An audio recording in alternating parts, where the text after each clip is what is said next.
Hey guys, நான் ஜெய். இன்றைக்கி நம்ம ஃபோட்டோஷாப்பில் எப்படி கிறிஸ்மஸ் க்ரீட்டிங் கார்டு டிசைன் பண்ணுறதுன்னு பார்க்க போகிறோம். அதுக்கு முன்னாடி ப்ராஜெக்ட் ஃபைல் டவுன்லோட் பண்ணிக்கோங்க. லிங்க் டிஸ்கிரிப்ஷனில் இருக்குது. ஃபர்ஸ்ட் நீங்கள் டவுன்லோட் பண்ண ஃபோட்டோவில் போய் பிஎஸ்சி ஃபைலை ஃபோட்டோஷாப்பில் ஓப்பன் பண்ணிக்கோங்க. இது design ready file, size 5:7. Next வந்து நம்ம பேக்ரவுண்ட் இமேஜ் உள்ளார கொண்டு வர போகிறோம். அதுக்கு நீங்கள் ப்ராஜெக்ட் ஃபைலில் போய் பேக்ரவுண்ட் இமேஜை ஃபோட்டோஷாப்பில் ட்ராக் அண்ட் ட்ராப் பண்ணிக்கோங்க. நம்ம கேன்வஸ்குள்ளார அதை வந்து நான் பேக்ரவுண்ட் ஃபோட்டோக்குள்ளார ப்ளேஸ் பண்ணிக்கிறேன். இப்போ free transform tool Ctrl+T enable பண்ணி ரீசைஸ் பண்ணிக்கோங்க. ஃபைன். நெக்ஸ்ட் வந்து அகெயின் ப்ராஜெக்ட் ஃபைலில் போய்க்கோங்க.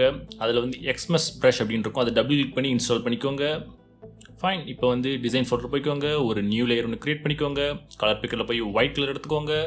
இப்போ ப்ரஷ் டூல் எனேபிள் பண்ணி நம்ம புதுசாக இன்ஸ்டால் பண்ணாலும் அந்த ப்ரஷ்ஷை செலக்ட் பண்ணிக்கோங்க. அதில் 3 ப்ரஷ்ஷை செலக்ட் பண்ணிக்கோங்க. அதை சைஸை முன்ன பண்ணி இன்க்ரீஸ் பண்ணி ஒரு சிங்கிள் கிளிக் கொடுத்துக்கோங்க. இந்த மாதிரி நான் ரைட் சைடில் ஒன்று கொடுத்துக்கிறேன். ஃபைன். நெக்ஸ்ட் நம்ம இமேஜ் பிளேஸ் ஹோல்டர் கிரியேட் பண்ண போகிறோம். இமேஜ் ஃபோல்டர் போய்க்கோங்க. ஒரு நியூ லேயர் ஒன்று கிரியேட் பண்ணிக்கோங்க. கலர் பிக்கில் போய் பிளாக் கலர் எடுத்துக்கோங்க. இப்போ அகெயின் ப்ரஷ் டூல் எனேபிள் பண்ணி கிளிக் பண்ணி நம்ம இன்ஸ்டால் பண்ண அந்த க்ளவுட் ப்ரஷ் எடுத்துக்கோங்க. சைஸை லிட்டில் பிட் இன்க்ரீஸ் பண்ணி ஒரு கிளிக் கொடுங்க. இதுதான் நம்மளோட இமேஜ் பிளேஸ் ஹோல்டர். இப்போ நீங்கள் உங்களோட இமேஜை ட்ராக் அண்ட் ட்ராப் பண்ணலாம். ப்ராஜெக்ட் ஃபைல் போய்க்கோங்க. மாடல் இமேஜை ட்ராக் அண்ட் ட்ராப் பண்ணிக்கோங்க. எஸ், உங்கள் இமேஜ் யூஸ் பண்ணிக்கலாம். அது இமேஜ் பிளேஸ் ஹோல்டர் மேலே ப்ளேஸ் பண்ணி ரைட் கிளிக் பண்ணிக்கோங்க. கிளிப் மேட்ச் பண்ணிக்கோங்க. ஸோ தட் அந்த இமேஜ் வந்து அந்த உள்ளார அந்த இமேஜ் பிளேஸ் ஹோல்டருக்குள்ளார மட்டும் தான் விசிபிள் ஆகும். இப்போ free transform tool Ctrl+T enable பண்ணி ரீசைஸ் பண்ணிக்கோங்க. ஃபைன். நெக்ஸ்ட் வந்து நம்மளோட டெக்ஸ்ட் கண்டென்ட் நம்ம ஆட் பண்ண போகிறோம் சென்டரில்.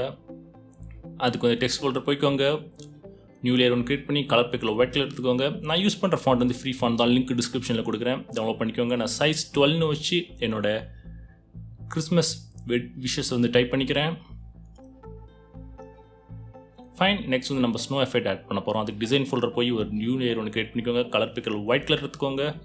இப்போ ப்ரஷ் டூல் எனேபிள் பண்ணி ஹார்ட் ரவுண்ட் ப்ரஷ் எடுத்துக்கோங்க. இந்த ப்ரஷ் நான் ஃபில் வந்து 60% அப்படின்னு வச்சுக்கிறேன். ஃபைன். நான் இப்போ சைஸை வந்து அதிகம் கம்மி பண்ணி இந்த மாதிரி ரேண்டமாக கிளிக்ஸ் கொடுத்துக்கிறேன். இதன் மூலமாக அது வந்து ஒரு ஸ்னோ எஃபெக்ட் மாதிரி ஒரு ஃபீல் கொடுக்கும். ஃபைன். இப்போ நம்மளோட கார்டு ரெடி ஆகிடுச்சு. ஃபைனல் ஸ்டெப்பாக ஃபைல் போய்க்கோங்க. சேவை செலக்ட் பண்ணிக்கோங்க. அதில் பிடிஎஃபாவோ இல்லை பிஎன்ஜியாவோ சேவ் பண்ணி உங்கள் கார்டை பிரிண்ட் பண்ணிக்கோங்க. So that's it guys. இந்த வீடியோ உங்களுக்கு யூஸ்ஃபுல்லாக இருந்திருக்கும்னு நினைக்கிறேன். மறக்காமல் வீடியோவை லைக் பண்ணுங்கள். இந்த மாதிரி இன்ட்ரெஸ்டிங்கான டியூட்டோரியல்ஸ் பார்க்க சேனல் சப்ஸ்கிரைப் பண்ணிக்கோங்க.